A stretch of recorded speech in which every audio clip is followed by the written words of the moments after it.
Ackley, novamente, para responder algumas perguntas que nós tivemos sobre o período de recuperação pós uma cirurgia de tireoide.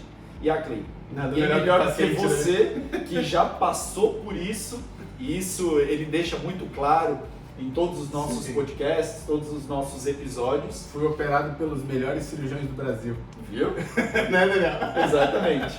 Mas, Ackley, nós recebemos aqui várias perguntas de pacientes sobre o pós-operatório de uma cirurgia de tireoide.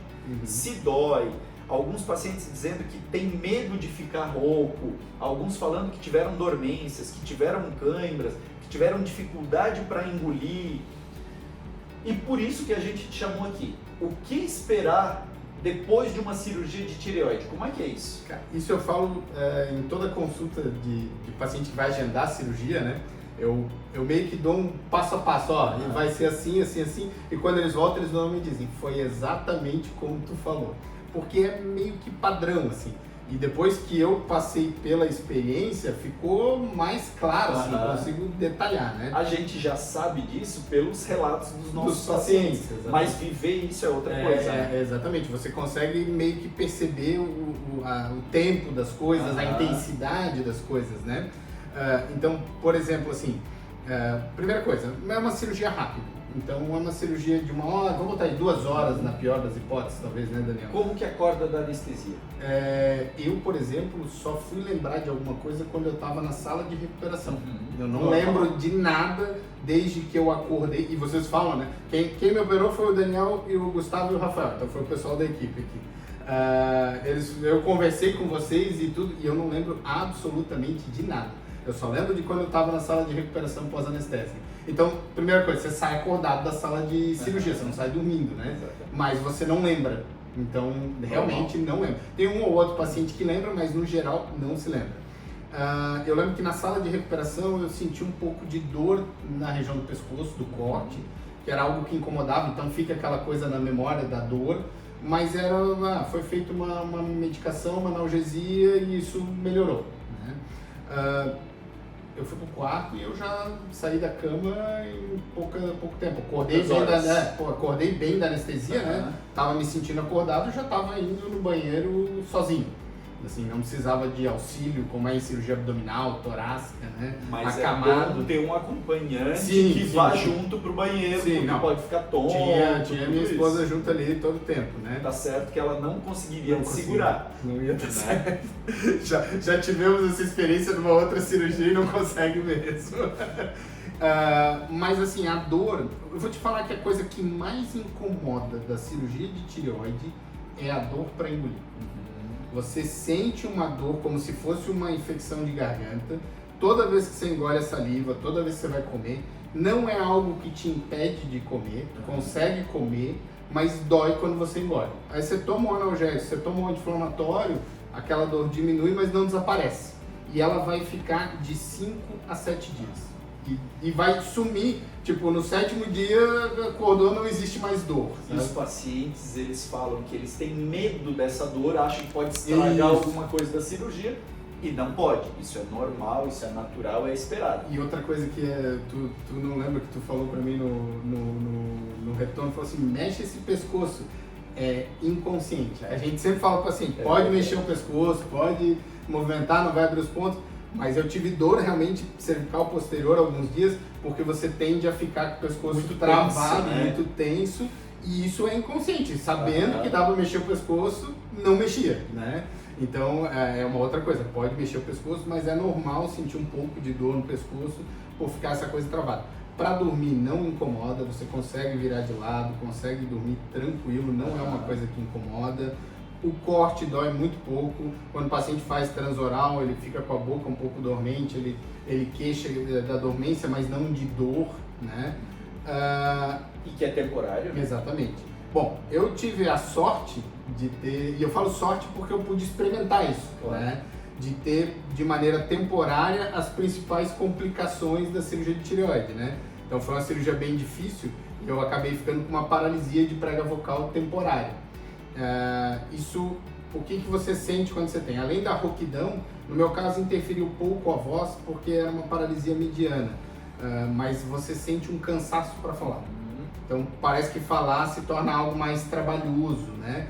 E subir escada e tudo mais, porque você diminui o espaço onde o ar passa, né? Você tem uma corda vocal paralisada, então você reduz a passagem do ar. E isso recuperou em 2 meses, fiz fono, minha voz melhorou muito no pós-operatório, 2 ou 3 meses, não lembro, voltou ao normal. Né? Então, a maioria, hoje em dia, ter uma paralisia definitiva é muito raro, né? Mas as temporárias ainda acontecem e não é um bicho de 7 cabeças. Eu acho que a parte mais intensa, que talvez é o que nós cirurgiões temos mais medo de acontecer, é o hipoparatiroidismo, as alterações do cálcio. Né? Que é o mais desconfortável. É o mais desconfortável, né? E eu tive bem intenso, assim, também de maneira temporária. Deu 1 mês e recuperou e voltou tudo ao normal. Mas eu lembro que a sensação era de uma crise de pânico. Porque assim, começa o corpo inteiro formigar, você tá bem, de repente começa o corpo inteiro formigar, você fica com a respiração mais acelerada e uma sensação de morte, assim.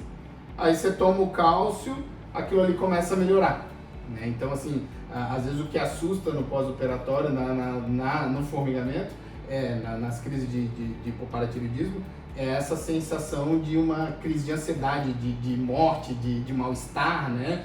Mas que reverte com o uso do cálcio, né? E aí a gente faz algumas medidas, a gente aumenta as medicações e isso compensa e normaliza.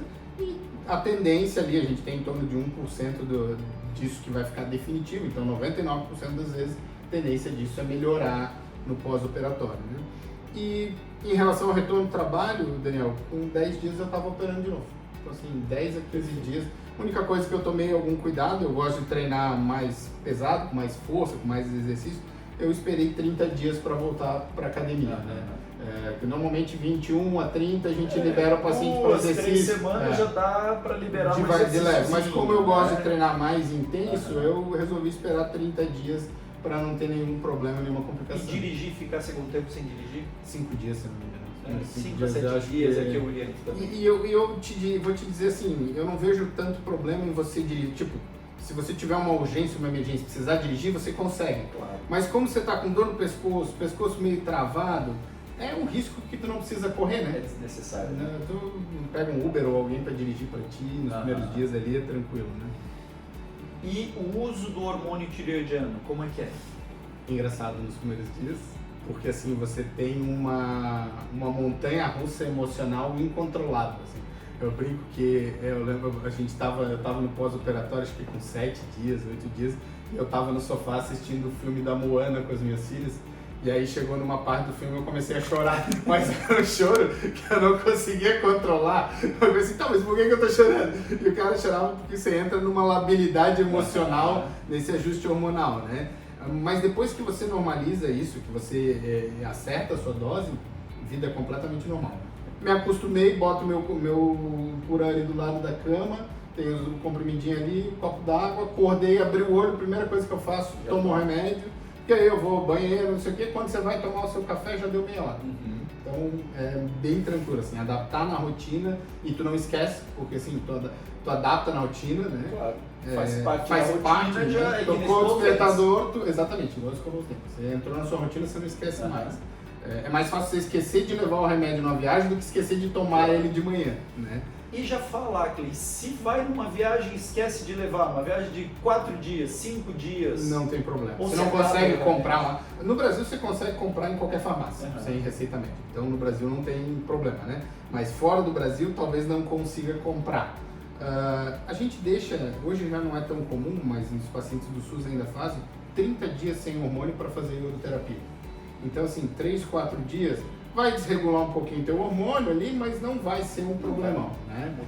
Não vai mudar muita coisa. Então assim, claro, você não vai deixar isso deliberadamente, vou parar de tomar, não. Mas assim, acabou o remédio, eu não consegui comprar, não tem farmácia, estou fora do Brasil, não precisa se desesperar. Não vai se preocupar com isso. Não. Né?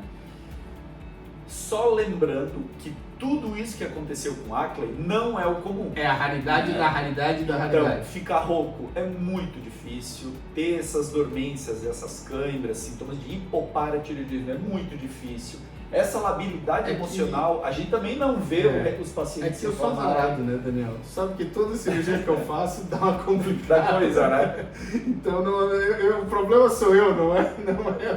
Mas assim, eu acho que uma coisa que é importante que eu aprendi depois disso, e depois eu fiz uma outra cirurgia de coluna, que eu também tive complicações bem mais graves do que na tireoide, e que eu sempre falo no Instagram e rede social a coisa mais importante que você pode fazer por você é escolher a equipe que vai cuidar de você. Exatamente. Eu sou obrigado a ir naquele médico porque é o único que eu consigo do SUS ou do convênio. Se você não tem nenhum jeito de escolher outro, não tem o que fazer. Mas assim, às vezes é só uma questão de comodismo, você não quer.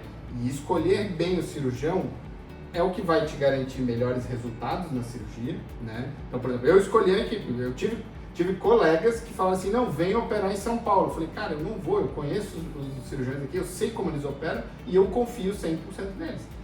Quando eu tive uma complicação, na primeira coisa que vem na minha cabeça, isso não foi culpa do cirurgião. Isso é uma coisa que acontece, é uma fatalidade, não foi uma negligência. Né? Exatamente.